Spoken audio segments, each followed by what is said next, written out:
following is a production of Dirty Mo Media. Hey everybody, it's Dale Jr. back again for another episode of the Dale Jr. Download. It's Tuesday, it's Dirty Air, and I am not in the studio. Summertime, so taking a little opportunity to skip down to the beach and, just enjoy a couple days down here.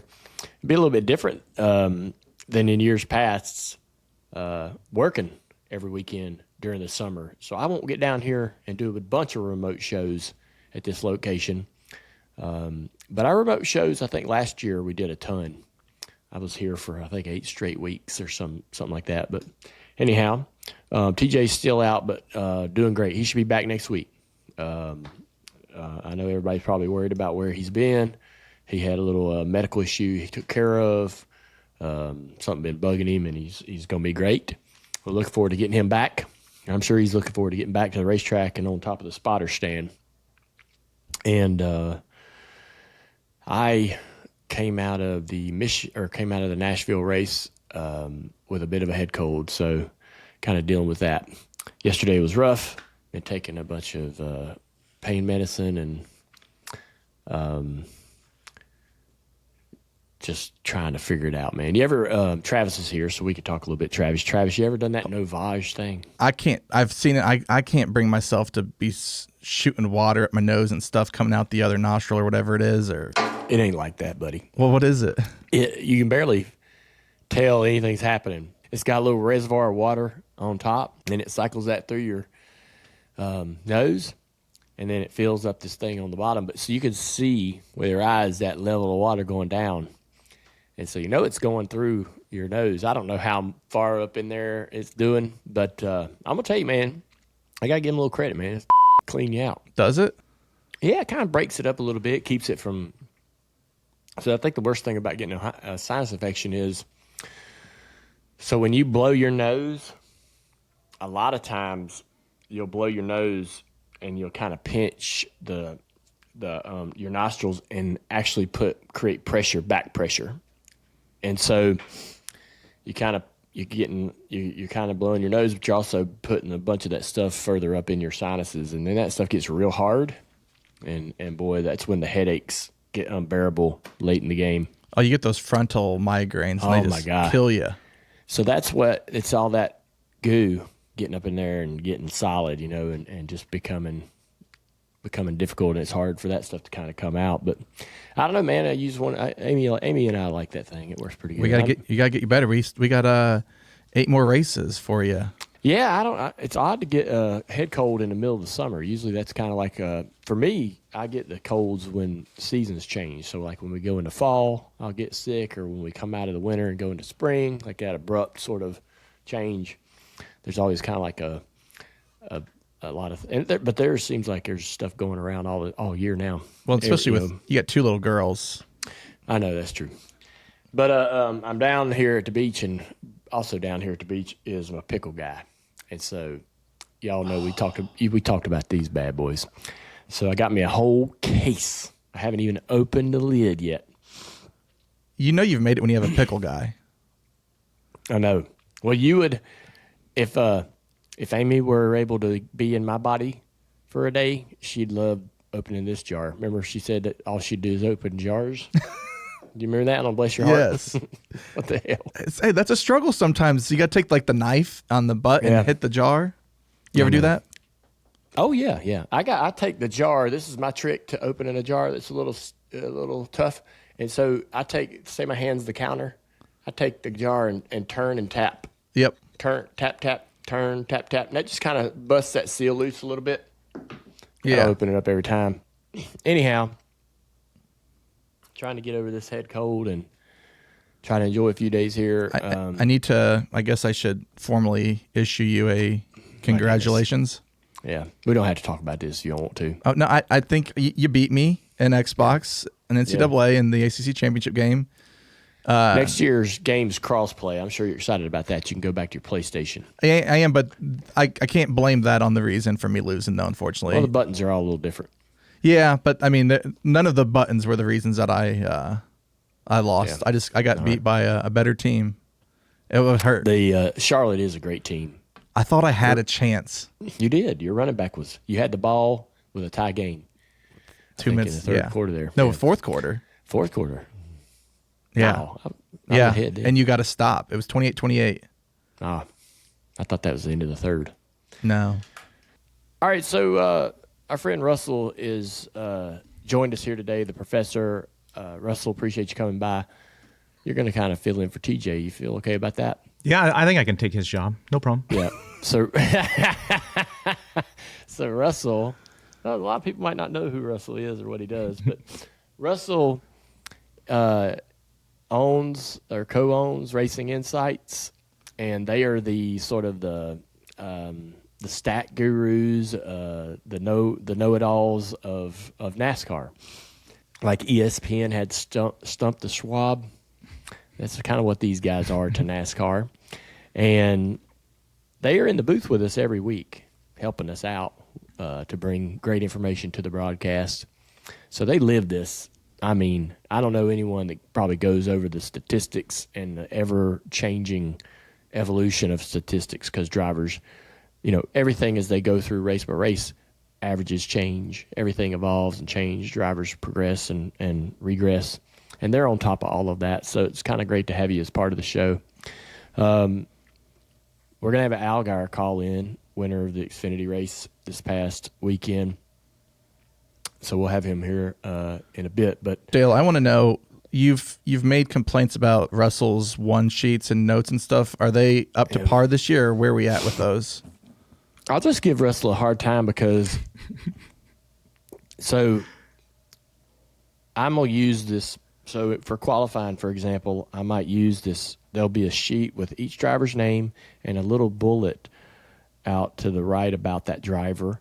And it's useful, really. It's probably maybe the most unique kind of stat, or probably the most important stat for that moment. And it's really, every driver has like a stat that's probably the most important one or something really neat. So it's a one-pager, and I have that in my hand in the booth. And maybe during qualifying, or even during the race, or even during driver intros, you're going to use those bullets. But he writes them out in such a way that you can't just say it exactly as it is on the paper in the broadcast, because that's absolutely how it's written down is absolutely not how you would deliver the information to somebody if you were saying it. And so that's my only gripe. You could take basically most of them. You could take the phrase or whatever the stat is and just flip the words almost the opposite, kind of almost say it backwards, if you will, read it backwards. And I could literally look at the page and read it right off the page and use it that way. It'd be more convenient. But I have to we have to be so fast because we're on this car. We cut to a car. He's, all right, there he is, Ryan Blaney. He's driving around the racetrack. I don't know how long we're going to be on him. It's a great stat right here I've been wanting to use. I look at it, read it. Now I got to decide how I want to say it. And so there's there's a couple, seconds or so that are wasted. Are you done? Yeah. Okay, let me explain. So that's there for you to formulate your own opinion and your own way to say that. Oh. So everybody talks different. Like you talk way different than Stevie, than Adam, than Marty Snyder. I think I talk the right way. I'm not debating that. I'm just telling you talk differently. Yeah. I wish we could pull one up. We tried to do this on the show. Here we go. I don't have it printed, but how convenient. I'm giving you I give Russell a hard time. I'll say this, man. The great thing about our booth and all the people that I work with in the broadcasting is they all have a great sense of humor, and they don't mind getting a little every now and then. Because really, honestly, we're all there trying to make each other laugh and trying to make sure everybody's having a good time. And so nobody ever says any. My complaints about the one sheet or the one-liners is just to have something to give Russell a hard time about. But so here is Ryan Blaney's from the one sheet. Four top fives and 2 DNFs in the last 6 races. 5 DNFs this season is tied for most. Best Nashville finish, 3rd, 2022. So that's 3 different things you can get from that. You can pull 3 different ideas from that. Yeah. I mean, the information is good. I would just you're just so close to writing it out as someone might actually say it on a broadcast. Why don't you just kind of go the extra little bit there? I hope you notice this week. I'm going to write it all out for you. Bull. Exactly how I think you would say it. Really? Every single one. Is this going to be available? No, this is a Dale sheet. I have one Dale sheet already that I do for you, and now this is going to be Dale sheet number 2. This is Dale sheet number 2. I don't want you doing any extra work. No, it's not. I'll feel so bad. No, you better read it. That's all I'll tell you. I will feel so bad. I don't like you doing extra work. Make me feel guilty. No, I'm hard to I'm a pain in the ass. No, you're not as bad as the one that stands to the right of you, for sure. That guy.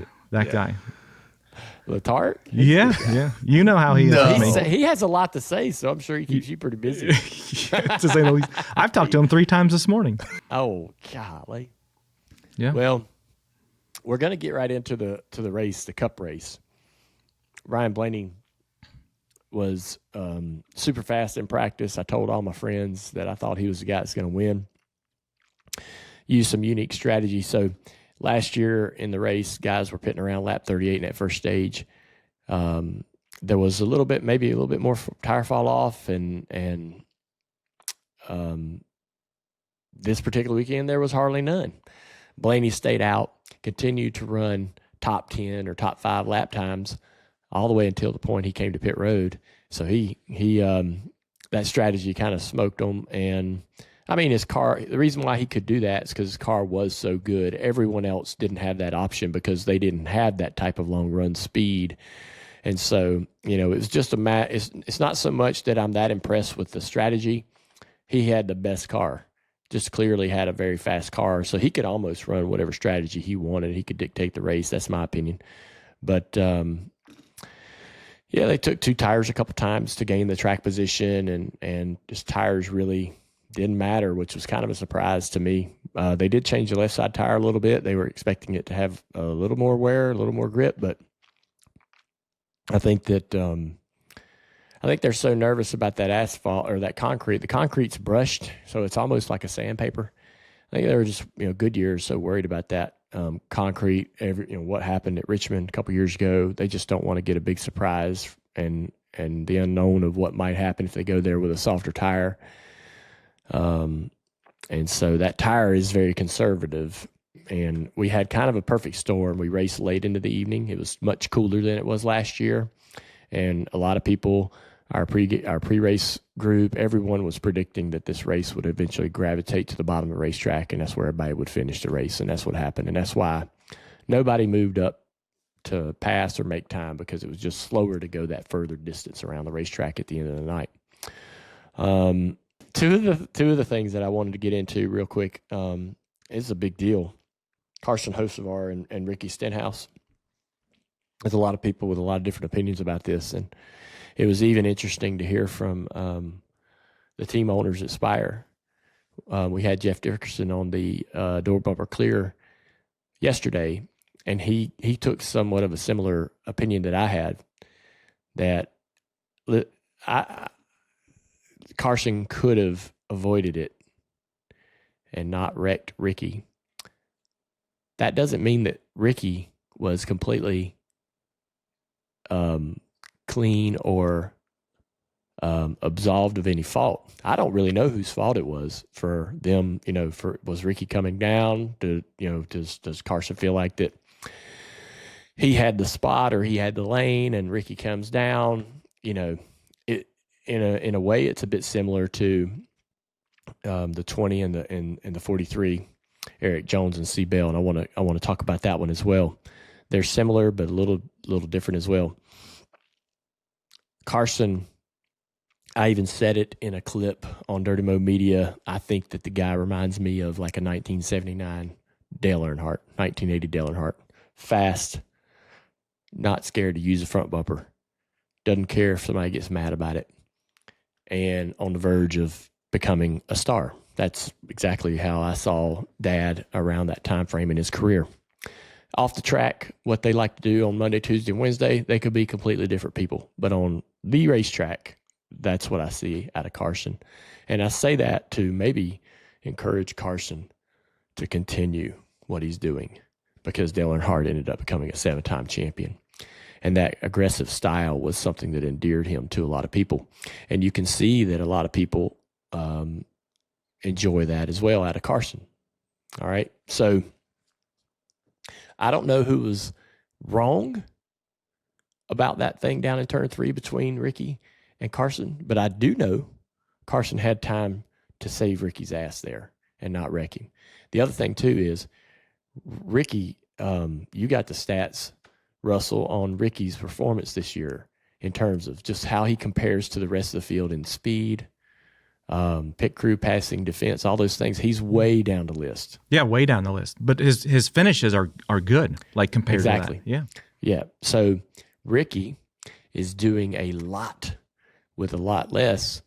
It's a one-car team. I don't know what their association or alliance might be with any other programs that actually benefits them and how they benefit from that. But look, I do know this. The car finishes better than it should. Ricky has maximized basically almost every race this year to put himself above the cut line going into Nashville. I mean, this guy's got a legit shot at making the playoffs on points with a team that should not be there. Yeah, he's like outside the top 30 in speed this year. Yeah, so he should be 25th in points with no shot at making the playoffs. But here he was coming in ahead of the cut line. If you like an underdog story, that's a perfect one for you. So he goes into this race and he's out there, and maybe the reason why he's having this type of a year is because he crowds guys on entry to 3 or whatever, right? If you want to look at it that way. Well, he crowded the wrong guy. We know how Carson Hocevar is going to handle that, and that's what happened. I hated to see Ricky, I'm a broadcaster. I need that storyline. That story about Ricky, being that underdog team that's succeeding, that's up there above the bubble line. I need that. And I like that as a fan, to have some kind of an underdog story among others to talk about. Well, now that's gone. Now he's below the cut line, and his odds of making it are much more difficult. So that's kind of how I felt about that. Like, man, Carson, but Carson is also one of those drivers around that cut line that doesn't care that Ricky Stenhouse lost a ton of points there. That's one more guy. That's one more guy he's trying to beat into that playoff position. So why do you think you talked about your dad, and everyone, celebrates his racing style, but the second that Ross Chastain or Carson does it, they get crucified? Is it because they're not winning, or why is it? Dude, I'm not seeing that. I'm not seeing Carson get crucified. I think, if anything, I would say, if anything, I'm seeing more people disagree with my point that he should have gave Ricky the benefit of the doubt or cut Ricky a break in that moment. Yeah, that's what I'm saying. Like, why do we celebrate? We're not. No one is crucifying Carson. Everybody's saying, "F Stenhouse, go Carson, keep doing it. Don't change a thing." That's what the fans are saying to me. That's what I see on social media, on Reddit, is this sort of, hey, man, I don't want Carson to change. I like what he's doing. I don't think he did anything wrong at Nashville. I don't think he needs to cut Ricky a break. I need my drive. They're all these people are starting to gravitate toward him. It's really fascinating because not 2 years ago, maybe inside of 2 years, he was, he was a poster child for what not to do. There's been a lot of scenarios, where he's made some choices that were not great choices, and so he's heard all about those, and he continues to hang on to this style or this character or this type of decision making, and I believe that that's always going to be sort of part of his DNA. But I think that people like it. The majority of people don't have no problem with what happened in Nashville. And at least that's how I felt about it. Did you guys see a different temperature on the comments and reaction? Russ, go ahead. I think from the inside the industry, I think people were more upset with Carson Hocevar. I think outside the industry, fans love it. Yeah, so, and it's just like your dad, right? Like they criticized your dad a little bit for his aggression. The industry wasn't guy, a big, but the fans loved him. So you're right. So I think it's a great analogy. If you go back to 79 all the way up to about 87, most of the guys in the garage had a very frustrated disposition with Dad about, the things he did on the racetrack and how he choose to drive. And you didn't know when he was coming around you or near you whether you were going to get some of that or not on the racetrack. And that unknown of what this guy might do or might not do was difficult and made your day harder. So yeah, there's some similarities there. And I was just, and I said it on the post race. I was like, man, I like the contact. I like the aggression. I just wish he wouldn't spin out the good guy. And everybody's opinion of who the good guy is different. I've had a great friendship with Ricky Stenhouse, and there's Ricky Stenhouse, the race car driver, is one person. Ricky Stenhouse, the individual that I know, is a really good dude. And, what he does on the racetrack is another conversation, because Ricky's made some questionable decisions as well and done some things that are kind of goofy. But he's been much better lately, right? Like, I feel like the last couple of years he's changed. Yeah, he's put totally together a hell of a year. Yeah. And think about it too, man.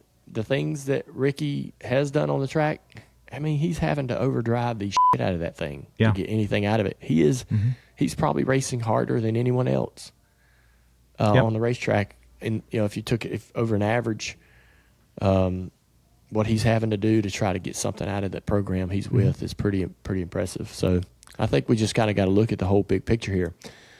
And I don't expect Carson to really change. I texted him after the race. I said, "Hey man, I got a little hard on you, about the Stenhouse deal. Just got a job to do."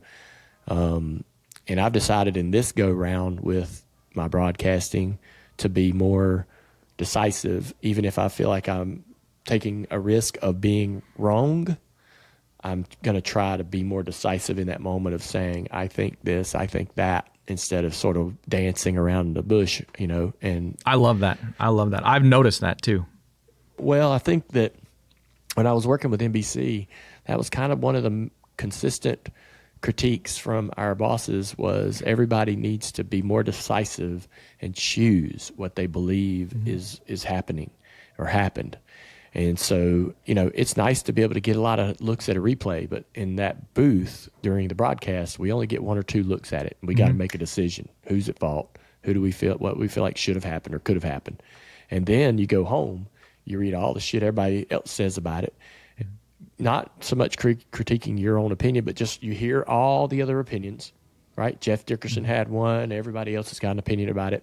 And then you get a chance to look at the replay several more times, and you might change or soften up your stance a little bit. But, yeah. But the big difference is they have time to think about that. You don't have that time. Like your opinion's right then, and that's it. Yeah. You called Carson when he's in the truck series about his racing. Do you think his truck style racing is being grouped together with some of the stuff now, and it maybe that stuff shouldn't be grouped together when he does make a mistake? Oh yeah. So should we hold him accountable because of his past? Yeah. Trends. Because I don't think it's the same. Do you? That's right. It is. Russell loves it when I use big words for the first time. You had one during the broadcast. I can't remember what it was, but Stevie pressed the cough button and he goes, "Did he just say that?" And I wish I remember what it was. I should have wrote it down. Oh, but it was right? No, it was perfectly used. Oh, I think he was super impressed. He's like, "I would never use that, but I can't believe he used that." Oh, well, hey, I'm growing. Yeah. That's a great question, Travis, about should we let bygones be bygones.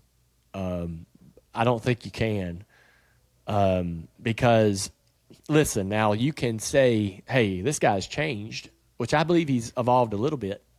He was very problematic in the truck series.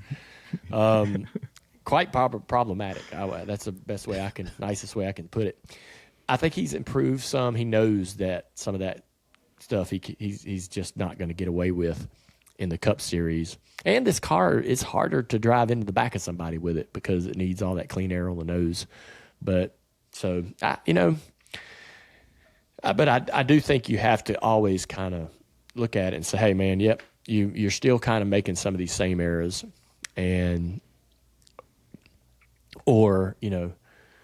I don't think you can forget or forgive the past entirely. It's part of the conversation. Now, I'm not going to hold him.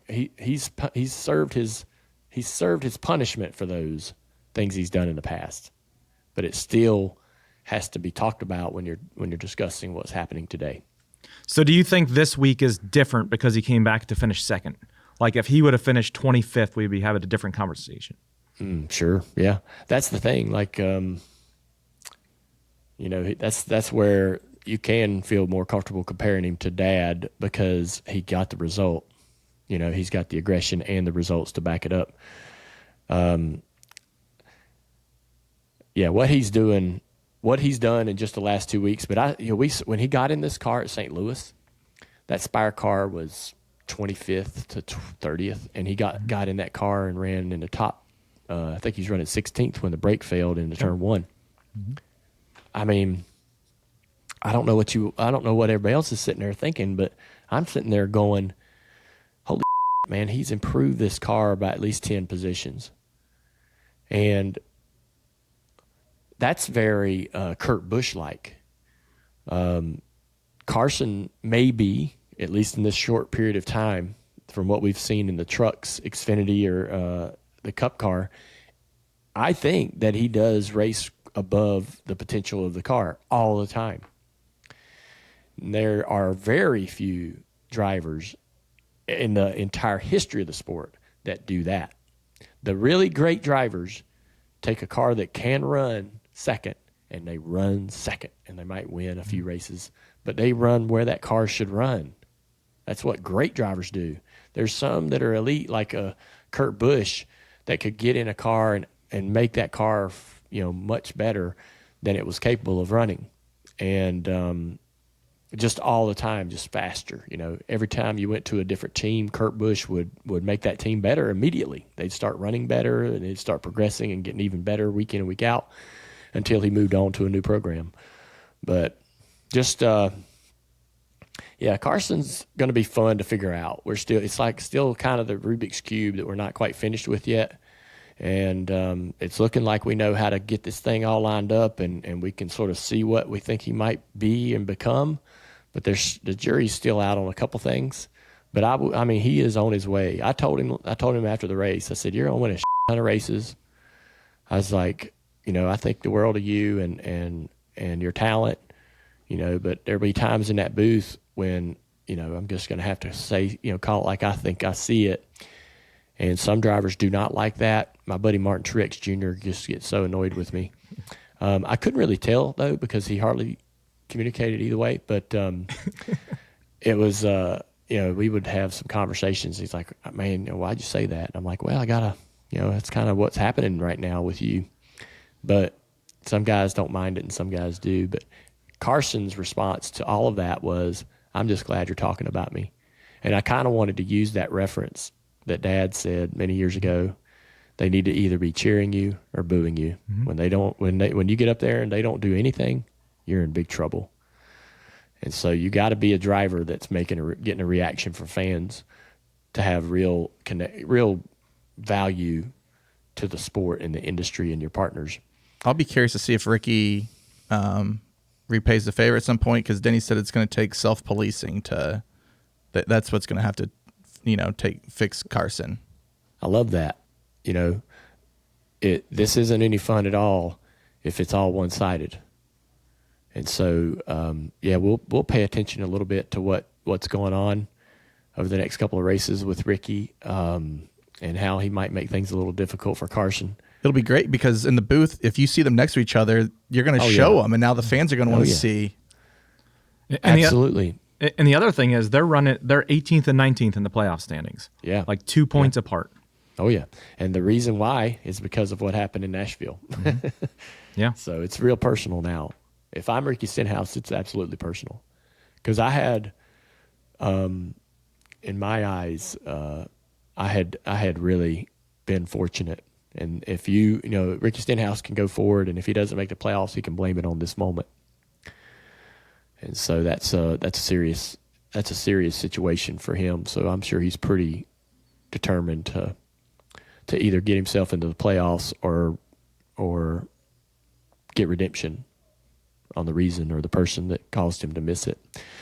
The other crash that a lot of people were comparing this to, I saw some comments from people going, well, you know, you had that opinion about Carson, but you didn't have the same opinion about Erik Jones. And they go down in the corner. It was just after a restart. Cars are all bunched together. There's absolutely no passing at that racetrack after about 4 or 5 laps of a restart. So the drivers know that. And they know that the only opportunity they're ever going to have to get some track position is in those probably 5 or 6 corners after a restart. So it's a frenzy. And Erik Jones has not been able to run into the top 5 all that often this year. So Erik Jones is like sitting there with having one of the better nights that he's had all year. And he's running really good. He's gets a run off a turn 4, goes to the inside of the 20 and at the flag stand. He's on the inside of the 20 car, somewhere around that area on the racetrack. Seabell blocks him all the way to the apron. And what car is Seabell driving in this scenario? That's his old car. That's Erik's old car. You don't think that Erik's still a little, that still stings a little bit? And Erik Jones is probably sitting there going, hey, man, you're driving my old car. I don't get to run up here that often. You ain't blocking me into this corner. And so Erik stayed in the gas and entered turn 1 super duper shallow because he was forced down there, but he's not going to give up that position he has on the quarter panel of the 20. And they go down in there, and Erik may have missed the corner, but anyway, either way, Erik gets up the track, 20 gets wrecked. But I'm gonna tell you right now, man, the 20, Christopher Bell. So there was a couple times in my career where I got wrecked in my mind, and I see Tony Sr. Race is still going. We're in the garage. Cars tore out all to hell. I'd go to Tony Sr., and I'm thinking I'm going to walk up to him and go, and he's going to go, F that guy for wrecking you. And I walk up to him, and he goes, what the hell were you thinking? Running on the door of that guy, or running so tight on him, or he was like, you could have avoided that. You should have known better. And I think that's what I would do in this case. Is I would go, if I had them both sitting here, I'd look at, instead of Erik Jones, I'd look at Seabell and go, damn, dude, what'd you expect him to do? You're driving his old car. He's still a little pissed off about that, and you blocked him to the apron. What do you want him to do? He's not. He ain't in the top. He's running the top 5 once every 15 races. Yeah, I saw that as more of a racing deal than the Hocevar one. I didn't. You didn't? So, well, the Hocevar deal was more racing to me. This Jones is on the inside, got blocked at the apron, and we had a lot of time to sit there and watch him decide not to let the 20 live. Like Jones had more time in my mind, milliseconds, but more time to make a different decision, right? Is it different racing for 5th than it is for 17th? So that's Jones was racing for 5th. Not really. Okay. No, not anymore. The racing in the back half of the field's harder than it is in the front. In my mind, there's more give and take, I think, in the top 10 because they all know they need to live to finish. Guys in the back are just trying to survive. They're starving. But it was that's the difference between those two accidents. To a fan, they look similar. Why wouldn't you? Why would you say, hey, Carson, you could have cut him a break and not Jones? That's the reason. There's a long history between Jones and that 20 car. That all plays in, kind of plays into a little bit. Jones won't admit that. Of course, he's not going to come out publicly and go, I'm still a little annoyed by that. That was years ago, but I'd have to imagine if I was driving down the front straightaway and my old race car tried to run me down into the apron, I'd have a hard time to be restrained about that. Especially when car's won 3 races this year, too. Well, yeah. I mean, and all the other races it's won since Erik drove it. That's got to be a tough situation for Erik. Because I think Erik's good. Just didn't, this, for whatever reason, that program went in a different direction. Running a business without visibility, that's like racing without a spotter. You might think everything's fine until it's not. That's why safety culture exists, to help teams see what's really going on in real time. Safety culture gives team members on the ground an easy way to call attention to things, fix issues fast, and make sure nothing is missed. It doesn't matter if you're on a job site, in a warehouse, or running deliveries. If you're on a fast-paced team, you need tools that help everybody see clearly. Just look at our friends over at Trackhouse Racing. They are competing at the highest level of NASCAR and using safety culture to track every detail from car checklists to how each chassis runs at different racetracks. I always loved when I knew I was getting in a car that had been fast for me in the past and I was able to take it to victory lane. That's how much drivers pay attention to the details, and those details are more important than ever. When your whole crew can see what's happening, they make better calls, waste less time, and avoid costly surprises. That's how you stay ahead, not just in racing, but in every business. You want to run your business like a NASCAR team? Head to safetyculture.com/SVG and check it out. Hey, TJ, I've been having issues with my current cell phone. Do you know any good providers that I could look into? You know, recently, Travis, I have joined the Consumer Cellular family, and I could not be happier. You know, they set me up with a great phone, great people there, and great service. That's awesome, man. But how's the phone at the track? Because I know a lot of times fans are going to the racetrack, and they really don't have great service. You know, obviously, I go to the racetrack every week, and with the number 6 RFK team, and the Consumer Network has been awesome. I am really surprised. It's been awesome. No complaints, man. I'm really glad I made the switch. It just could not have been easier. Super happy I made that switch. So I have one simple question. How can I get this? Yeah, well, so if you want to switch to Consumer Cellular, it's super easy, man. It's 100% U.S.-based customer service, and it only took about 20 minutes. I also chose the 2 for $60 plan, and there's no long-term contracts. Switch to Consumer Cellular now and get $25 off with code DJD25. That's DJD25 for $25 off when you switch to Consumer Cellular. Go to consumercellular.com/DJD and use promo code DJD25. New customers get a $5 credit on their first 5 monthly invoices. Visit consumercellular.com/DJD for details. We have been joined by the winner of the Xfinity race this past weekend, Justin Allgaier. Obviously, you know, driving for Junior Motorsports. It's awesome to have you as part of the team. And I got to ask you, I get this question. We've had some success this year. We've had a lot of success, actually, since you won your championship. I've got to ask the question that I have to seemingly answer after every one of those wins, because I've been talking for you. But you can tell me here. Now that you got a championship in your pocket, it's yours. You're not chasing that anymore. Do you feel like that it's made it easier for you to put races together? And because you are the king of winning both stages, and then something happening in the final stage. Like you'll win more damn stages than anybody. You'll go down in history. You know, the Xfinity Series is winning more stages than anyone. Yeah. But it seems like now you don't have those issues anymore. You don't have those problematic, mishaps or bad luck or whatever you want to chalk it up to in the third stage. And it just seems like it's not effortless, because racing is hard, but I just kind of wanted you to talk to that a little bit. I still screwed it up in Charlotte because I chose to make a different pit strategy, but I don't feel like that was a mistake, like what you're talking about, right? Like it wasn't I put myself in a bad position and got myself wrecked or something along those lines. But so to answer your question, yes, the championship definitely made a big difference as far as just how I feel in the race car, what I'm trying to accomplish in the race car.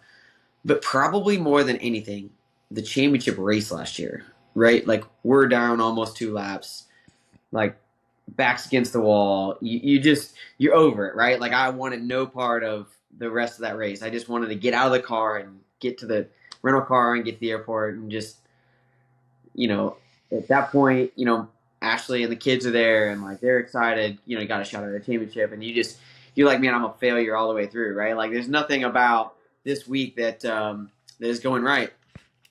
And then when we win the championship and I look back on it and I go, man, I don't know that I could ask for it to be scripted any better of how you come back and win a championship. Yeah. The only way it maybe is a little bit better is if I win the race, right? Like that's the only That's the only thing that maybe makes it better. But I don't even remember that we didn't win the race. My wife didn't either. She asked me where the checker flag was. I know. In my mind, we did win the race. I just get every time somebody tells me, "Oh yeah, y'all didn't win that race," I'm like, "Well, we didn't." Oh, no, yeah. But I think just in my mind, it's got to be weird for the guy that did win it. Who won? Riley. Who? No, Riley. Yeah. See, that's the thing, right? Yeah. But I will say, like, I'm in a different place, right? I think I'm able to relax a lot more in these races. Oddly enough, my heart rate, so like, I track, not on this watch, but I track my heart rate during the races. My heart rate as a whole this year has just been lower, especially in the third stage. And I think that's just adding to that, just calmness, and being able to execute. I feel like it makes you even more dangerous to the rest of the field because, you've raced your entire career almost a bit over your skis all the time, right? And you're just such a hustler and a pusher, and Gator is a great nickname for you. But now it seems like you're perfectly positioned on those skis. You don't drive over what you're capable of doing or what the car's capable of doing quite as often. You still hustle. You still do great on restarts and you're aggressive, but your confidence is higher. The one thing I guess we do need to go back to Charlotte. So we can laugh about it now. The decision to stay out was yours. You made it. Yep. And what was the conversation like after the race with Jim, your crew chief? Well, Jim, right? Jim is probably the most passionate person I've ever been a part of in the sport. I mean, I'm like, there are probably not many more people that I don't think people realize how passionate he is about the sport and effort and how many he puts into it. And it did not go at all the way that I thought that the conversation was going to go. Yes. Damn. He and Eddie DeHot, my spotter, we all sat down and had a conversation. And they're like, look, obviously we wanted the call to work out, right?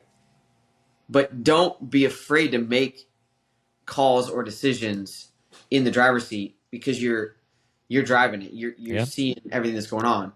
And I think the Charlotte decision was a little bit of a lot of things that kind of merged into one, right? I had a little bit of a misunderstanding on how many laps were to go. I was under the impression we were going to have 12 or 13 to go when the green flag came out, not 20. So that would have probably swayed my decision a little bit more. Yeah. But the biggest thing is I saw some cars hedging to stay out. I knew some guys were out of tires. And I just felt like as the leader, we were a sitting duck, right? The other cars were going to do the opposite of what we did. And actually, Taylor Gray and I had this conversation on the stand this week at Driver Introductions. And he's like, man, we were just doing opposite of you, right? Whatever you did, we were doing the opposite of. So he's like, thank you for making my decision easy because it worked out well for us, right? But I just think, in the Xfinity Series especially, a Cup side, I think you're going to see a lot of two tires. You're going to see everybody's going to come to pit road though.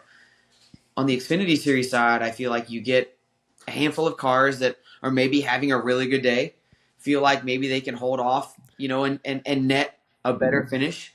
And we saw that too, right? I think Jeb stayed out. There were a few guys that were not at the back of the pack, but they were, middle of that top 10, top 15 range that stayed out.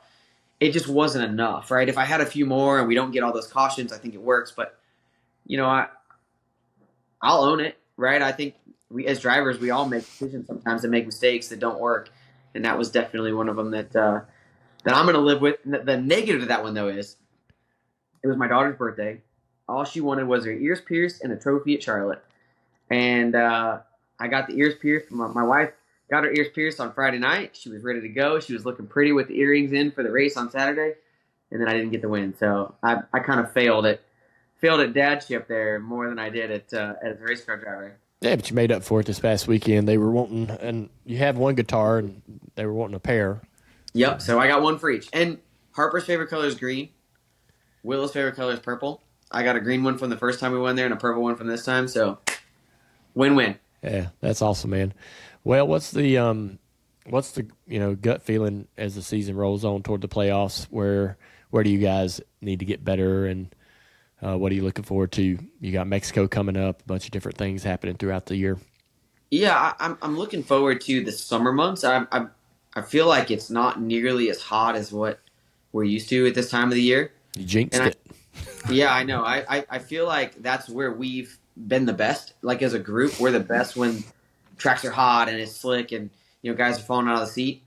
So I'm a little bit sad that the weather's been cool. And I know that sounds crazy because I know Nashville was like the perfect weather for the fans. So I don't want the fans to have a bad experience. Um, but I think I'm going to definitely lean on our teammates a lot for these coming up races. We got some road courses coming up. Obviously, Connor's had a lot of success on the road courses, but I look at Coda. Carson was right there with him, and arguably, if they don't get the flat tire, they're battling it out for the win. So, I'm going to lean on my teammates a lot for these upcoming road courses, and then I just feel like we got a lot of really good tracks. We need to get more bonus points in the bank for playoffs, and we do all those things. I think we're on the right plan. While we have you here, I guess you might be able to actually add a little bit to this conversation, if you got a minute. Yeah. There's a conversation, and I'm asking you because you do test for Chevrolet with the next gen car. Yep. You have for years, so you do have some insight on that car. Talking about 750 horsepower coming to short tracks. I don't want people to think that this is an all-encompassing decision to go everywhere, but Elton Sawyer said on Tuesday on Sirius XM NASCAR radio that it's on the table. They're working closely with the industry to consider what how they might be able to get there. Drivers have been begging for more horsepower. They want as much as 850, 900 horsepower back in the cars, and John Probst, who is the senior vice president of innovation and racing development, has had a conversation with engine builders in the industry to see what they could do and how that would look and what changes would need to be made. And even some of the engine builders such as Doug Yates have spoken about the feasibility of doing such a change. And I haven't really heard any large hurdles. Michael McDowell, who's a friend of yours, a friend of mine, Michael's awesome, spoke publicly at the media center in Nashville saying that he did not think that this would help the product. He thinks it's just an illusion that some drivers in the media are trying to paint, and that he doesn't think it will make a lot of difference. And he thinks that they need to keep adding the softer tire, keep getting more aggressive, having more tire wear. So there's a lot to unpack there. The change for more horsepower that they're considering is very small. You've driven, horsepower, right? I mean, basically it'd be like not a huge step. Yeah. Definitely a step, but not a huge step. Take me to Martinsville. Let's just think about Martinsville. In my opinion, the Martinsville product should be always insanely entertaining. And there was a little run there, if we go back to, say, the race where Hamlin and Chase Elliott got into it. I left that race, I left the broadcast booth thinking that if we could bottle that up every weekend and sell it, that we'd be exactly where we want to be as a sport, because it was fascinating. And so that's what the potential is for Martinsville. Does this get us closer? I hope so. I think that there's a lot of things that play into the horsepower conversation. Look, the era that you're talking about, right? Chase and Denny getting into it. They weren't able to go to fourth gear, right? Or to third gear at that racetrack. They weren't able to downshift and get that torque off the bottom of the corner. They weren't able to use that as a tool throughout the course of their runs. Now, my hope is when you add horsepower, you take the ability to downshift away, right? If that next lower gear spins the tires because you have all this horsepower, now you're going to question, like, okay, short run, maybe for a few laps and the tires are good, I can click that thing down into third gear and I can accelerate off the corner. But when I get to 40, 50, 60 laps into a run, which we see at Martinsville a lot, now I might need to stay in fourth gear so that it doesn't spin the tires off the corner. And how much did I burn the tires up on the short run versus on the long run? But I believe in my mind, and I've had this conversation with Goodyear a lot, and it's not just as easy as putting a soft tire on the Cup Series car, right? The wider tire with the shorter sidewall, there are bigger constraints for them as to making a tire that's not just going to fail, right? I mean, when we see some of these tire failures, they're big failures, right? And it's team induced. We know lower air pressure works. I mean, we always laugh because lower air and more camber always makes the car feel better, but that doesn't necessarily mean that it's going to live. And I think that I'm at least applauding that we're trying something. I feel like we've sat in this box for a long time now with this next gen car, and we've been unwilling to waver from the box because that's the product that we made, and we're going to stick with it. And I think sometimes we need to make these changes that will, hopefully open up the dialogue for what's next. If we go to 750 and we have no engine issues in the OEs and the engine builders say, hey, we could go to 800 pretty easily. That now we're having more fruitful conversations, right? And to your point, I've heard Doug's conversation.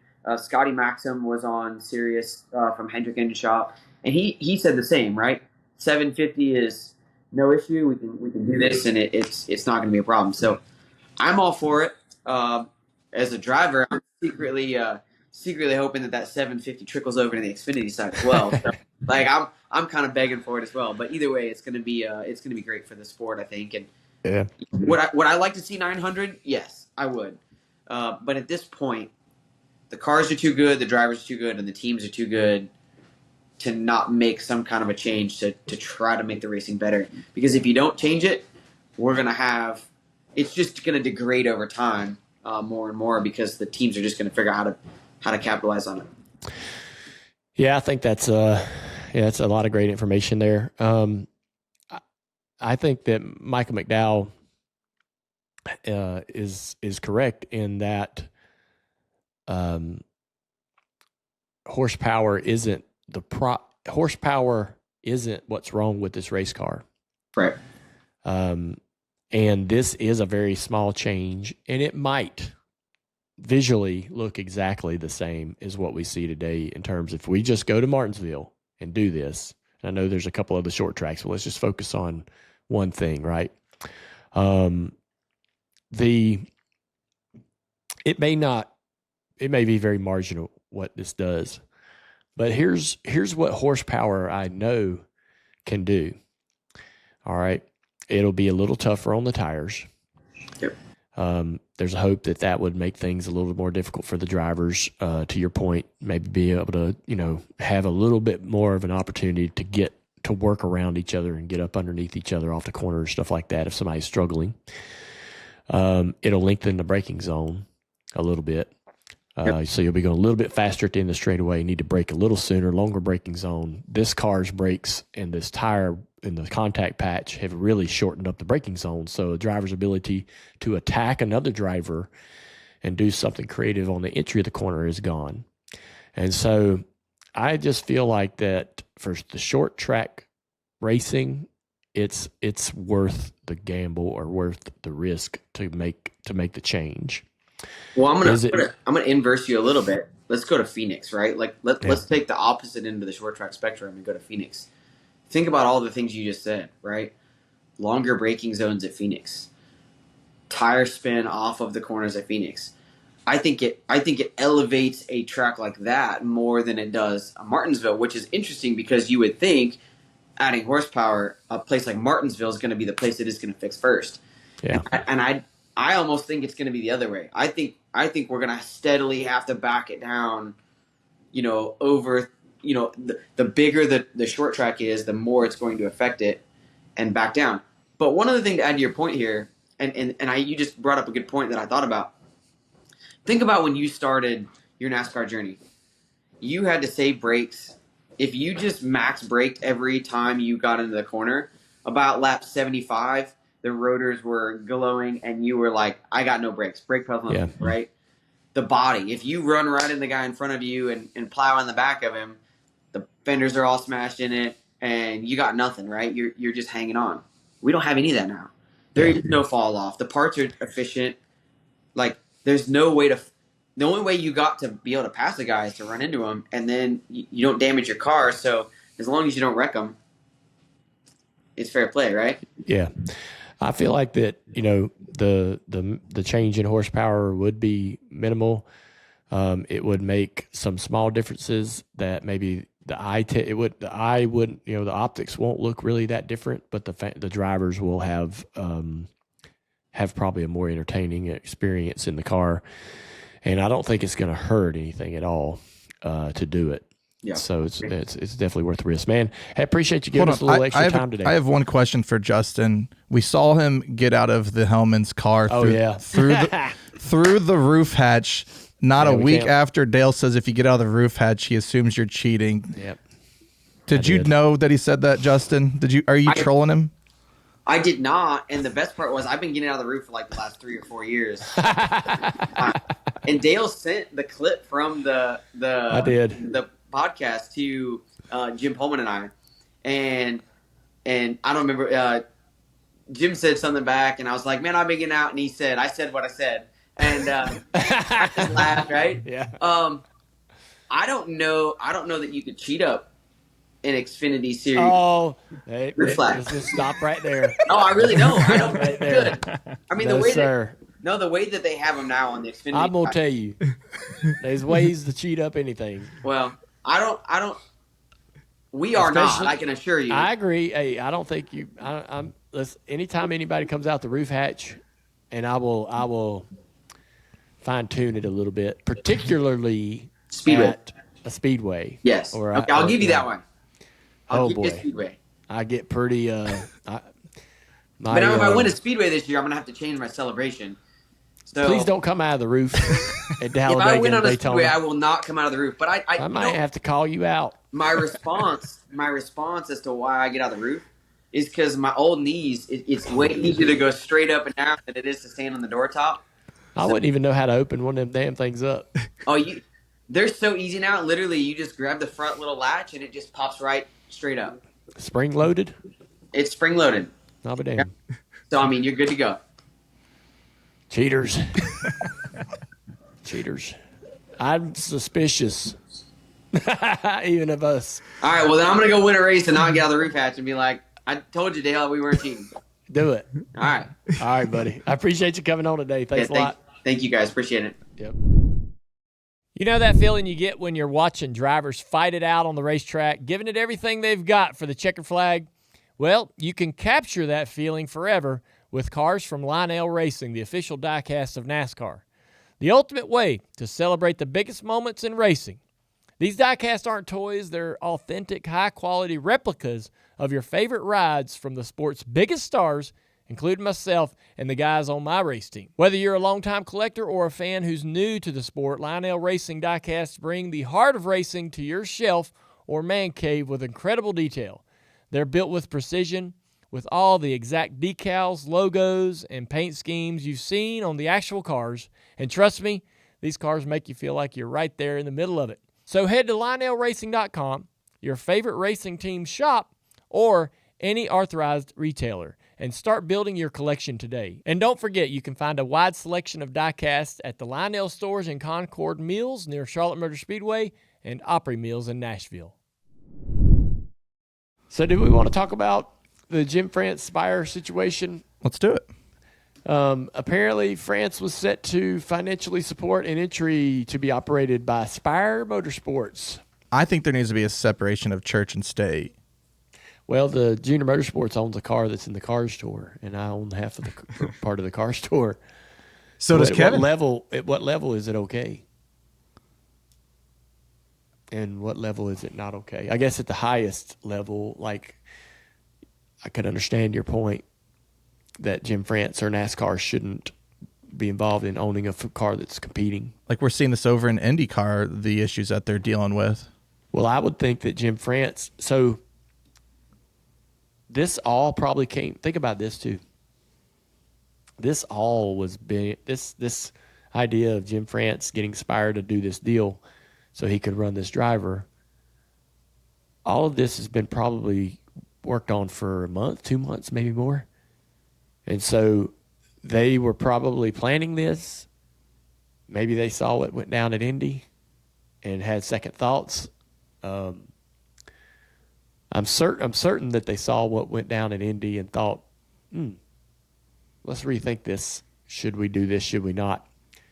And I agree. I mean, it's problematic at Indy at that level, right? It's problematic. It's a tough thing to navigate where Penske is competing, but also owner of the series. So would you have an issue? Let's say the thing about Roger Penske is that he has so much respect amongst the industry, and this is not a great time in the industry for Jim with the lawsuit.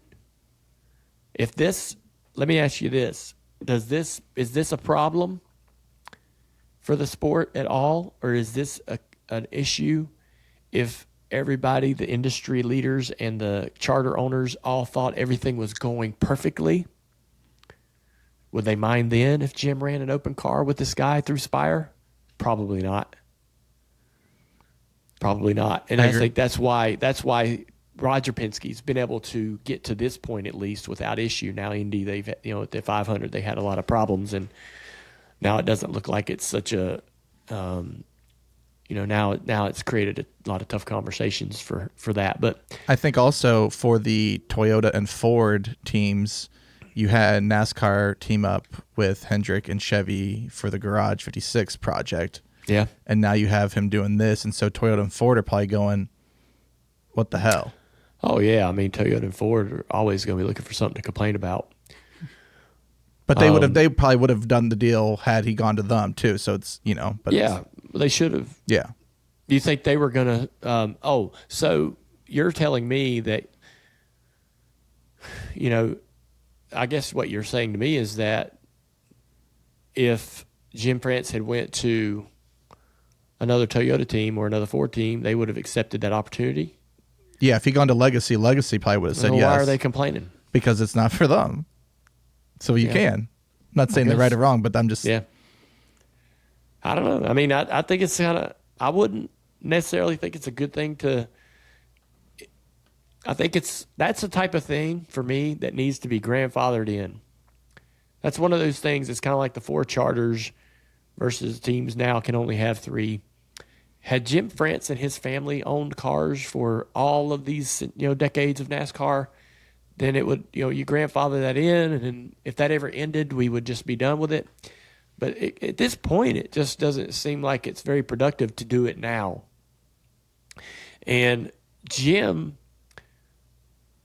doesn't need to do it, right? It's not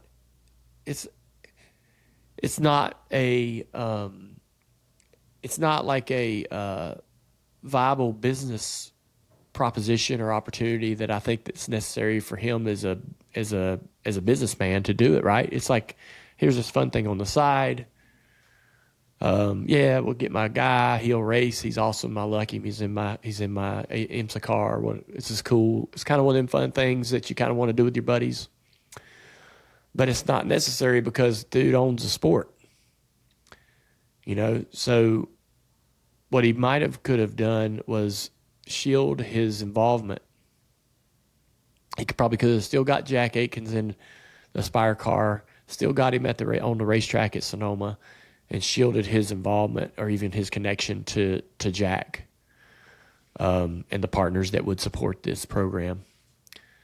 So, I don't know how this all leaked out or how it was discovered, but it certainly could have been done differently where it would have still happened, not bothered anybody. Jim's not out here trying to fool anybody or trick the sport or trick the other owners. Doesn't sound like that to me. Sounds like he just wanted to run Jack in a race. Thought it'd be cool, but probably doesn't need to. He probably doesn't need to be in the same conversation around ownership of an actual physical car on the racetrack as the owner of NASCAR. I think that would probably be my preference. I agree. Yeah, but I'm not upset about it. because I do it in the Cars Tour. I mean, you bring up a valid point but I don't know. I think it's different because I don't know. Yeah, your family doesn't. It's well. I'll say this: like, it's a fine line to walk. He's just gonna, Jim's just trying to run this one-off deal, an open car at Sonoma with a road course ringer, and it's not got legs to become anything probably more than that, right? I run a full-time car in a series that I own, and it does, and oftentimes makes things difficult. Roger Penske, full-time car, multiple cars competing. That's a whole different animal and absolutely treacherous and tough to navigate. Yeah, I mean, now that you're talking about it, it wouldn't be a bad thing that if a couple times each year NASCAR just had an open car that you could get some other people in to get some new names and faces. That's not I mean, that's a fun conversation there.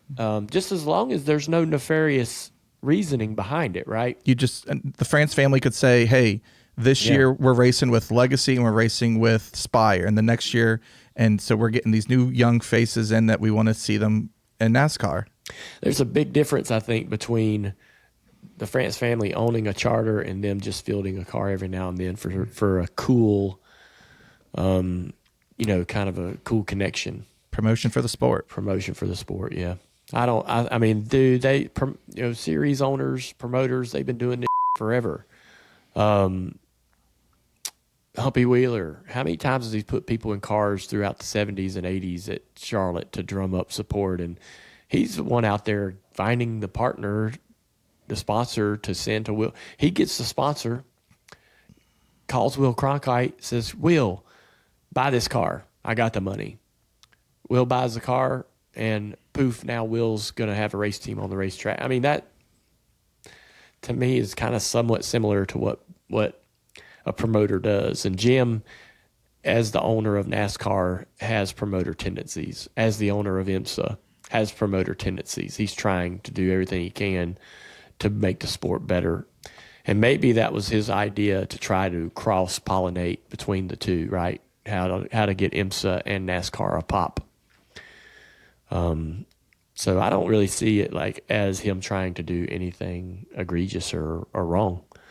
And I'm not bothered by it, but I do think that's a fine line to walk, and definitely creates some discourse in the garage.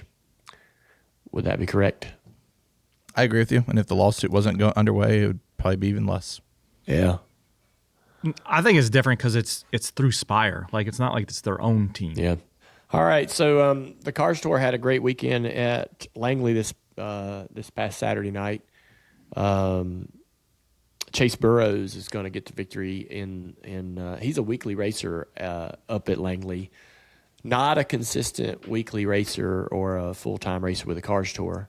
And that's unique because rarely do we get the weekly racers participating with us when we come to their racetrack.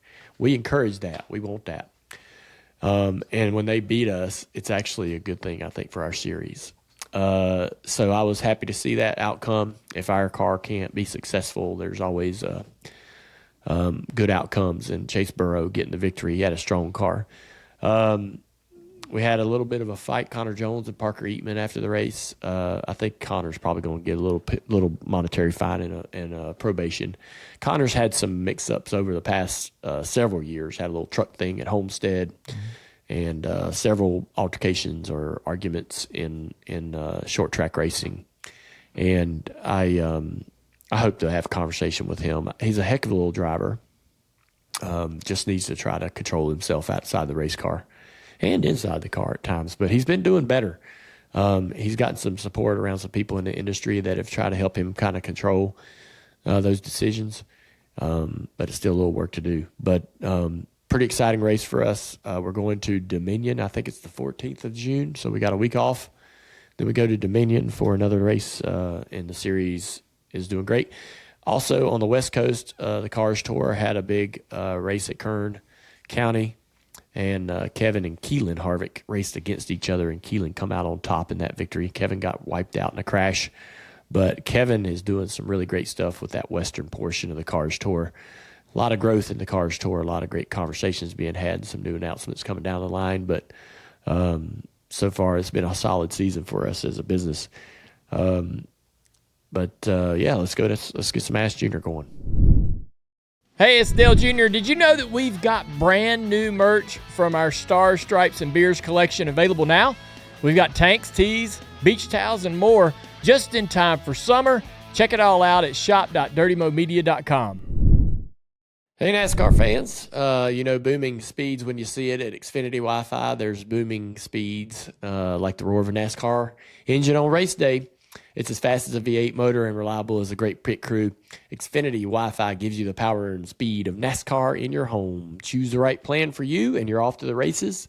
It's the best streaming experience for NASCAR and all your favorite sports because Xfinity Wi-Fi is booming. They don't just raise the bar, they stream in overdrive. They're a proud premier partner of NASCAR. Thank you, Xfinity, for everything you do here for us at Junior Motorsports. Looking forward to some great questions here, Andrew.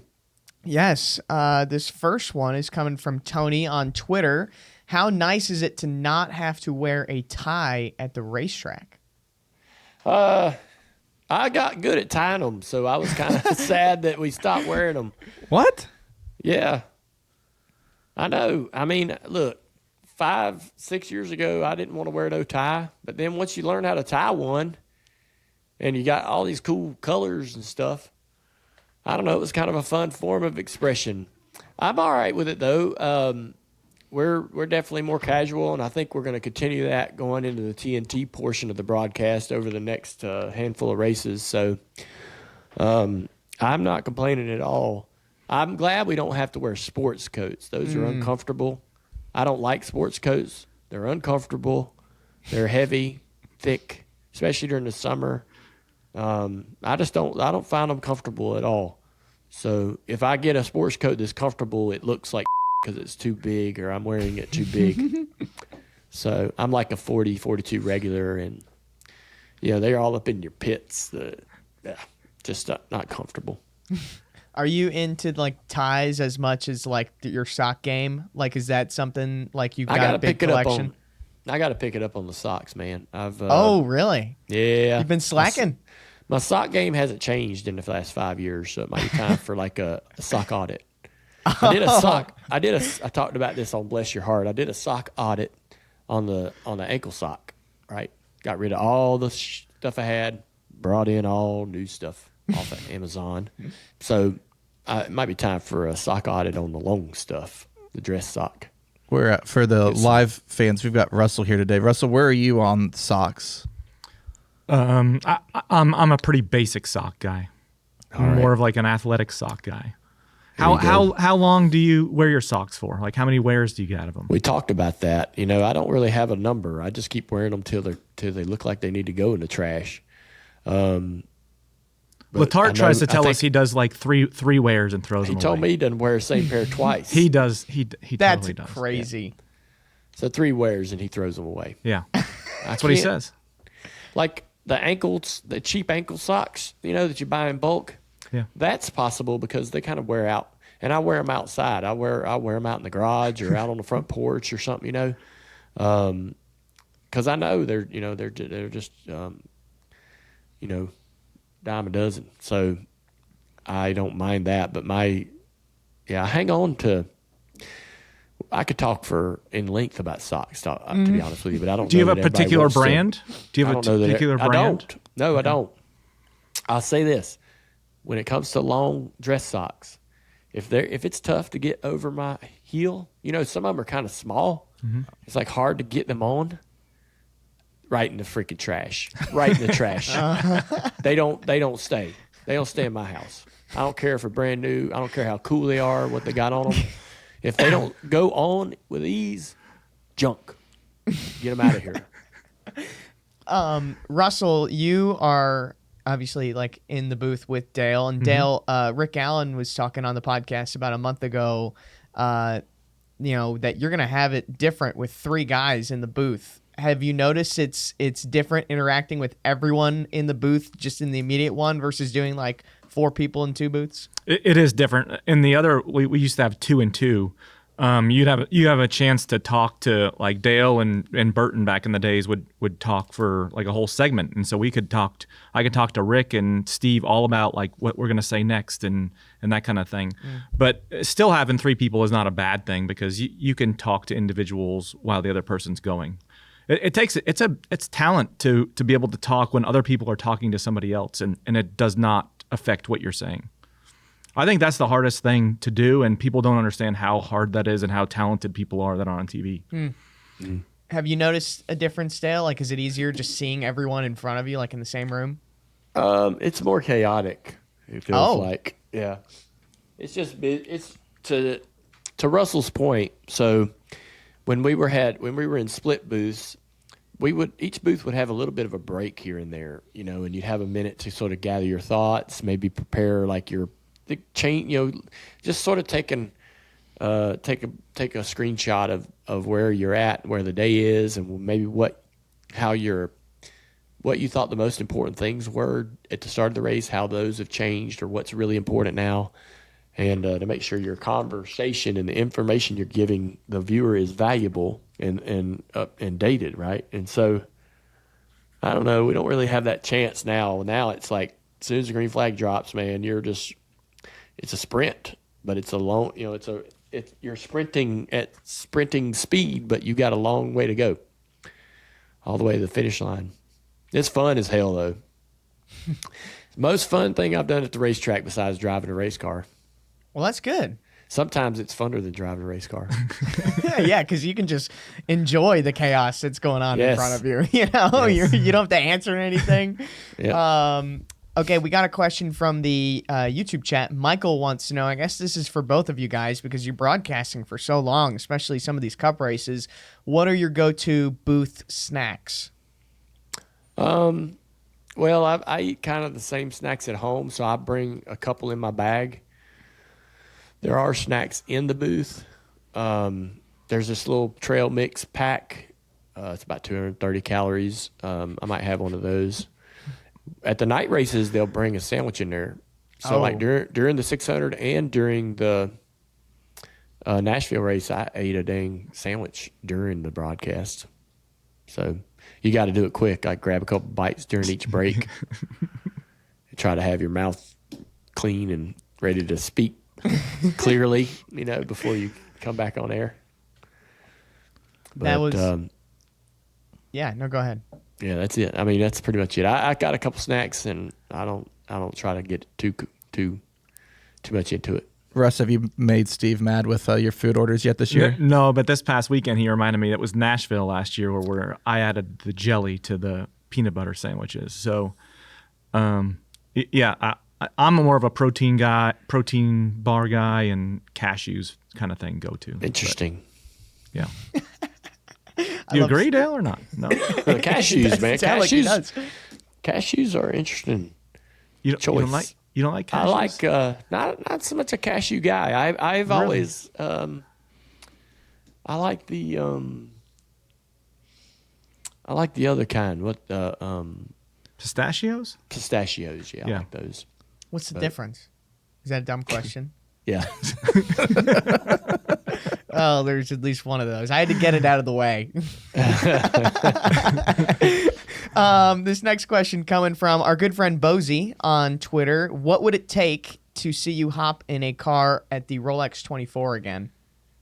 Well, all right. So here, that's a great. We had this. We had the podcast last week with the some of the team from the 2001 Corvette team, and I went to broadcast the 24-hour race over the last handful of years for NBC, and I really got a firsthand update on how those guys race and what that series is like. So when I ran the Corvette during testing in 01 and 04, during the race in 01, during the race in 04 with the prototype, there wasn't it was okay and to be expected if you were a couple tenths or so off of the A driver, We had to, the guys that are driving in this series every single week, driving this car every single week, you'd get in there and you'd be 0.3 off, a half a second off maybe. And that was kind of to be expected. You weren't going to find it. You could try your ass off. You weren't going to find it. But it was okay because when the race started, everybody dialed it way back. The cars were too breakable. You had to be really careful, and you didn't want to hit anybody. You'd have to repair anything, and so you really kind of just drove way down, like 80 or 90%. And so then the elite drivers of the pros would drive down to our level. Now, I kept trying to race hard to be able to say, hey, look, I'm running the same lap time as you guys now. But I still, when they wanted to turn it on, I still wasn't going to be as fast as they were, and neither was Dad. And that's kind of what you see in a lot of the Cup drivers that go over there and run.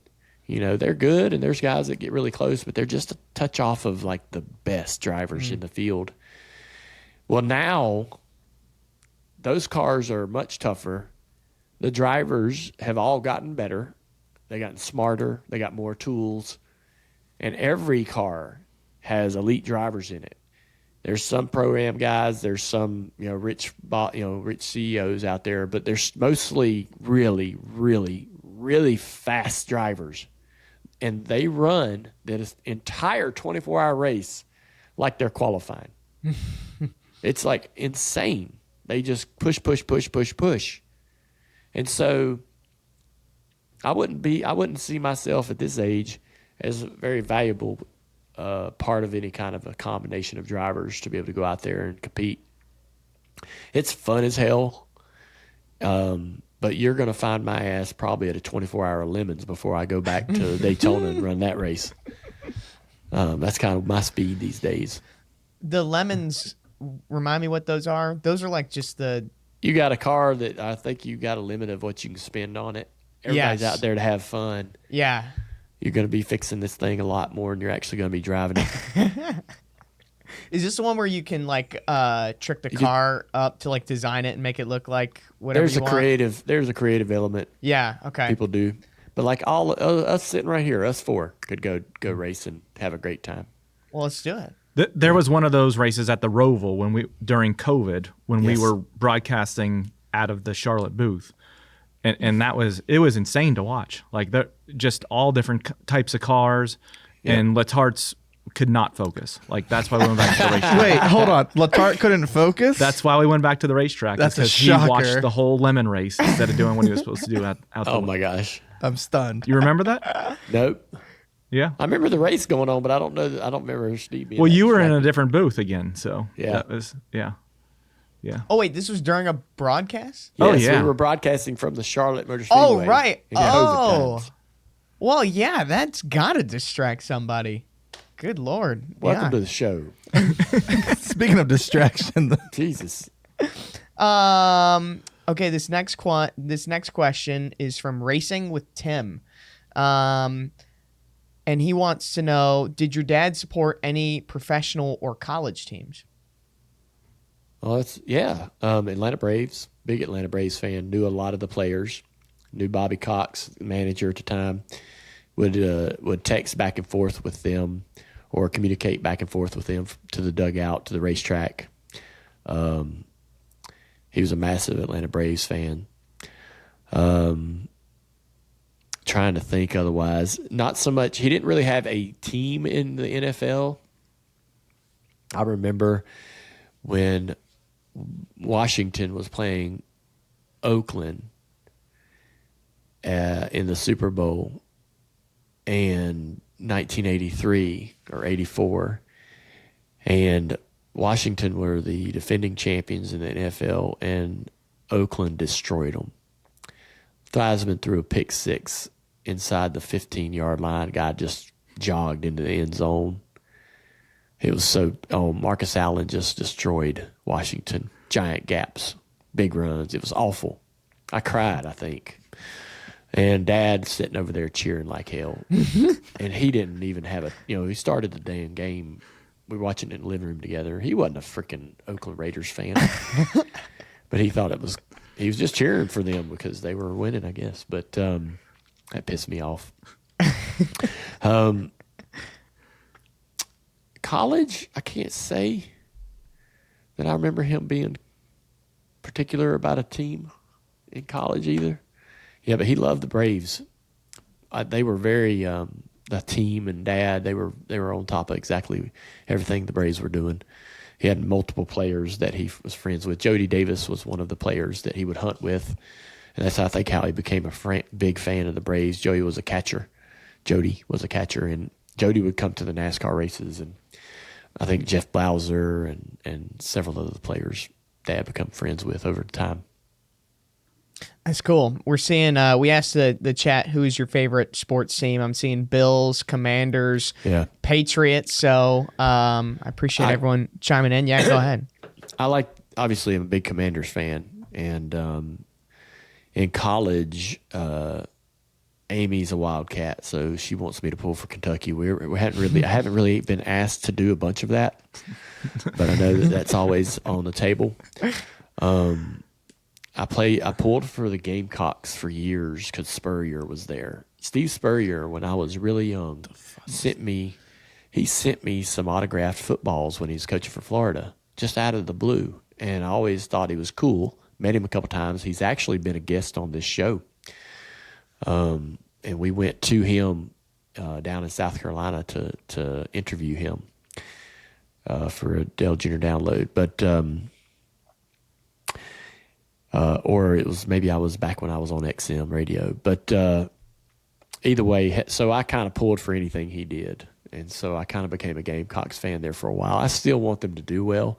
Actually, Lou Holtz used to coach for the Gamecocks, and I asked Lou to come to DEI and speak to our company right after Dad passed away. Lou was a great speaker in his time, and hard to understand, but he had great messages.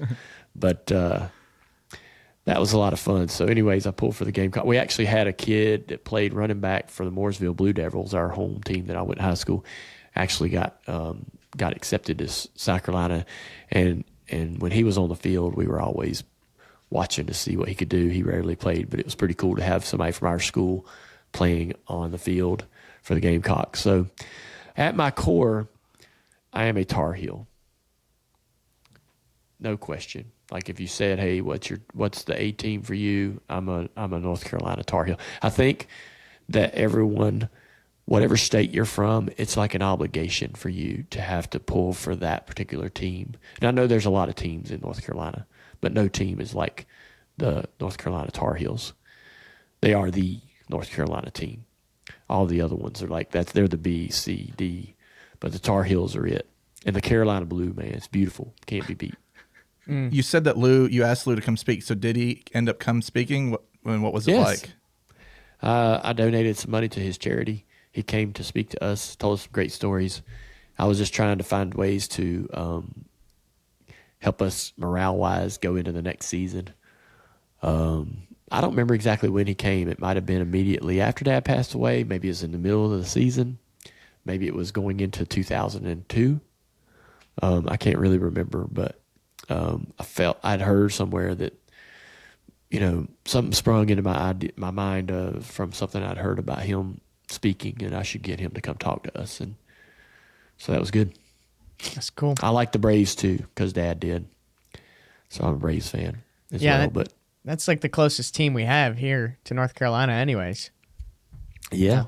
Well, and back then it was one of the main teams that were on network TV. It was them or the Cubs. Yeah. I remember exactly where I was when I saw them lose the World Series. I think it was to Detroit. Who could Kirby Puckett play for? Minnesota. I'm sorry, it was Minnesota. And Herbeck.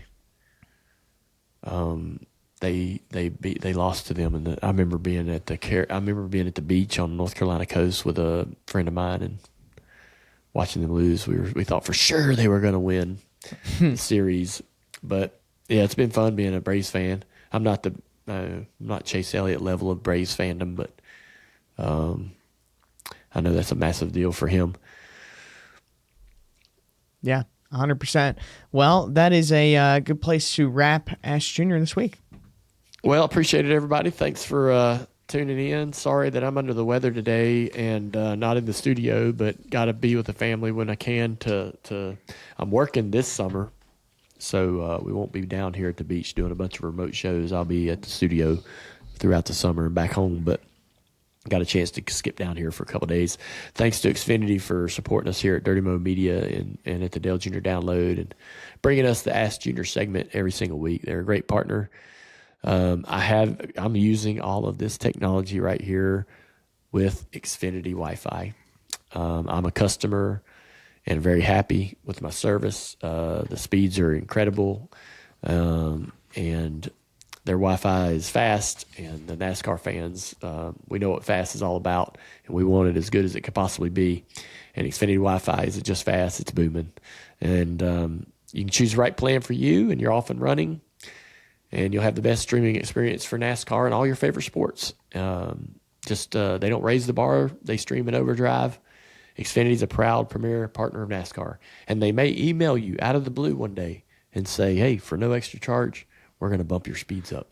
Because I know a couple of myself and several other customers around this area have gotten those, so that's always nice. So thank you, Xfinity. Well, it's time to do the Dirty Modo segment with you, Tampa Tims. And Russell's been here for the whole show, so we're going to dive right in. This segment on Dirty Modo is brought to you by FanDuel. We were going to do a parlay last week of the top manufacturer. So, we picked Priest for Ford, Hamlin for Toyota, Larson for Chevy. Obviously, that did not hit. Blaney was the top Ford. I guess Hamlin was the top Toyota, and Larson surely wasn't the top Chevy. That was Carson Hocevar. So, if anybody hit that parlay on manufacturers, that's pretty impressive. We'll do it again this week as we lead into Michigan. But before we move on to next week, Tim's, can you give us a quick recap of how your bets paid out? Yeah, went 4 for 4 on matchups. Damn, boy. So I was happy about that. Everything else was so we actually ended up a small loss. But I was proud of the matchups. 4 for 4. It's tough to do. What was our favorite matchup, though? Cody Ware over J.J. Yaley. That was a heated battle for 35th. All right. Tim's was counting his money. J.J. Yaley started the race in the garage. Yeah, exactly. Somehow he got back to the lead lap, right? And then he got back on the lead lap. And then Cody Ware had a flat tire, and then Tim's was not happy. No, it was not. Then somehow they were on the same lap at the end, but Cody Ware pulled it off. Yeah, good for Cody Ware. Needed it. Well, let's move on to Michigan. We've talked about this predictor model on the show before, and Russ, can you give us a Dummies 101 explanation of what the model is? So it's an advanced. Calm down. Slow down, Latart. Slow down there. Advanced statistical model, which basically takes we track every lap of every race, and so it takes into account like recent races at the track type. We do how fast they are over the runs. It takes into consider pit crews. It takes all this into consideration and then puts it into basically predicts a finishing order. That's how we do it. All right. Well, what does the predictor have for us this week? What are some of the bets that you think are good ones to make? I think Denny Hamlin is a runaway favorite this week in the predictor. Ooh. And then it goes Larson and Byron are like the top tier, I would say. And then we would go Chase, Blaney. Now, this one where the model, scares me a little bit. It has Ty Gibbs up in the top in the second. I know, but I can explain that. And then Buescher, Bell, Reddick, Logano, Bubba Wallace. Kind of. So why does the predictor have Ty Gibbs up there? Is that a flaw in the predictor? I wouldn't say. Is that a glitch in the predictor? Is the predictor not perfect? So his average. Ty Gibbs is awaiting your answer. So his average finish at Michigan is the best of all drivers, that have more than 3 starts. He's finished 10th, 11th, and 3rd there. So it takes Michigan, because we don't have a lot of other comp tracks to Michigan. So Michigan is very highly weighted. So with him doing so well at Michigan, it pumps him up. But 2025 is kind of a disaster for him. So Beware. I say that with with that as a caveat, but that's why it's so good. And he just runs so, like, he was fast at Michigan, so it takes all those laps into consideration. So you can't be that thrilled to have to use the word caveat when describing your predictor. Mister. Well, I don't. I had to. I have to. So you can get plus 195 odds for Ty Gibbs top 10 then if you believe Russ. Yeah. I don't believe me. That's what the predictor says. I don't have a great feeling about it, but let's put together the parlay for the manufacturers. We're going to stick with Hamlin.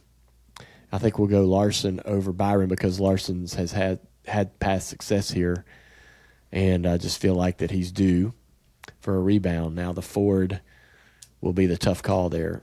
I just got a feeling that it's a Penske Ford, but which one between Logano and Blaney? I had a feeling about Logano. Yeah, me too. And if we didn't go Penske, I was going to say Brad. I have a good feeling about Brad this week too. What about Buescher? Buescher's been the fastest car of anybody on long run speed at Michigan in the next gen era. It's one there. Just don't feel it this year. I think he's struggling a little bit. Dale, what do you make of Penske / Wood Brothers? All four have a win already last year. None of them had a win at this point. Yeah. What do I make of it? They're having a good year, I guess. But what do you make of them having, like, usually they turn it on late and they're already... I know. We talked about that. They're having an abnormal, first half of the year where they've got speed that they don't typically have. I think that they would argue with us about that. They would probably tell you, oh, no, man, we've had this kind of early run speed in the season, just didn't get the results. But I think our eye test, all of us would probably agree that we're seeing them run better than they typically do before the halfway point of the season. They go into the playoffs. That's where they really turn it up. So it'll be interesting to see if they can find more for the playoffs like they always do. Well, Nicole is really happy that we're doing this show. Yes, bye. She's going to go swimming. So who's your best Ford pick? You get. I've got to go Logano. I think that the guy is he's just the kind of guy that will manipulate.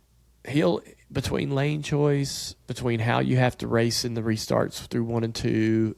He's just really good at not being on the wrong end of that whole deal, and he'll find his way toward the front. Even maybe he's not the fastest Ford. He won't be the fastest Ford during the race. He won't. But I just think that his ability to, get the end result that the other guys struggle to always get is going to put him in position to win this prop. The only thing that I worry about is just Blaney having another weekend like he had this past weekend in Nashville where he shows up super fast and he just, Logano never gets within a couple car lengths of that car. That's the only problem I see. But let's go Logano, Hamlin, and Larson. Low-hanging fruit. We won't have the odds of that just yet. We don't need them. It'll be I think blind bet. So I think last week it was like we're gonna go out on a limb with these guys. Last week, if you would have done it, $1 would have paid you like $77. Mm-hmm. Holy. Yeah. So that people for this, if you're making this bet, this is a fun one. We know it's a long. Underdog bet. Betting anywhere between $1 and $5 is probably where I'm going to be. So if I was to place the bet, I wouldn't be betting more than that. It's just a fun bet, something that we can all come back here the next week and go, damn it, what the hell were y'all thinking? Or we can all celebrate that we all won. It really doesn't matter how much you win. It's the fact that you either won or lost. So, yeah, be responsible. What are some of the other things we need to pay attention to? I'm always going to ask you about the underdog or the. So I'll start with the guys I'm scared of is Bowman, average finish at Michigan at 24th. Yeah. I'd stay away from him. Bell has never finished top 10 at Michigan. Wow. And he's two DNFs in the last 3 races there at Michigan. So that's the surprising ones for me. I like Hocevar again. He's been really fast this year. Lately, as we talked about earlier, he was 10th at Michigan last year. It's a home race for him. Damn. So can't believe we're talking about that. And then Erik Jones is another Michigan guy. He's been top 10 in 2 of the last 4 races this year we talked about earlier, and then he's been top 10 2 of the last 3 at Michigan. Yeah, home cooking. All right, I can't see. I mean, the 77 is going to win someday. Are y'all seeing the? Are you seeing the odds reflect that, or is it still good money? Yeah, he's like plus 2,100 right now to win, which I think he has the Ty Gibbs treatment when Ty Gibbs was running well a year and a half ago. You know, they were not going to get beat by Hocevar. That's what they're not doing this year. I mean, it's minus money for a top 10 for Hocevar. Yeah. All right. Well, appreciate you, Tims, for coming through. Thank the you. Dirty Moto segment was brought to you by FanDuel. They are the premier gaming destination in the United States. It's time for the white flag. The teardown was live on Twitter and YouTube following Ryan Blaney's dominant performance at Nashville. And door bumper clear dropped on Monday. They were joined, as we mentioned, by Jeff Dickerson. Jeff had a lot to say about Carson Hocevar, his driver. Actions detrimental with Denny Hamlin also came out on Monday. Denny didn't have to fly home for the birth of his son during the race. And do we have any news about that? Baby watch, as far as I know, is still underway. All right. Well, he had a great run coming home third. Denny has been solid at Nashville. One of these days, I think he's going to get the win. But my interview tomorrow for the Dale Jr. Download will be with none other than Ron Howard. Ron's going to give us a chunk of time to talk to him about, obviously, his team doing such a great job on the Earnhardt documentary that's came out last Thursday. The final 2 episodes came out last Thursday. And we'll talk to Ron just about his life and some of the things we're curious about. So very thankful for that opportunity. Herman Schrader and Speed Street also have new episodes on Wednesday. And rounding out the week is another episode of Bless Your Heart. Amy and I will be giving another episode. We've got some great content already drummed up for that Thursday show. Saving the best for last, Becoming Earnhardt is returning. I talked about this a little bit with some folks. So it's not exactly news, but I'm very excited about it. The series is going to focus on the 1980 Cup season. This Dad's first championship. We went to the studio last week. We knocked everything out. We've been working on this for a while. First episode, June 15th. I hope you'll listen to Becoming Earnhardt. If y'all respond well to these, hey, we'll keep doing them.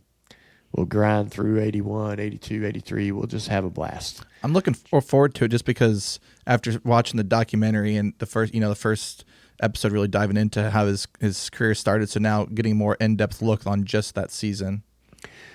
Doing Becoming Earnhardt 1979, which is still available out there if you wanted to go back and listen to that, was one of the most rewarding things I've ever done in podcast form. How it motivated me to dig for the stories and nuggets, the process of it coming together and what I learned from that, and just the new things that I discovered about Dad, and it really helped. One of the toughest things I think about when you lose a parent is when we think about them, we typically think about who they were in those final few years, their temperament, personality. Dad was a completely different person in 1979 and 1980, and I wasn't really even well introduced to that particular person, right? As a kid I just didn't know what was going on in his mind and his life. I didn't know his day-to-day things he was challenged with, dealing with. So, gosh, this has been so fun to sort of look behind the curtain, peel back the layers. So rewarding. So hopefully you'll entertain listening to 79 season of Becoming Earnhardt if you haven't already, the first season, and then we'll have this new one for you on June 15th. So thank y'all for today. See you tomorrow with Ron Howard. Should be a blast. Take care.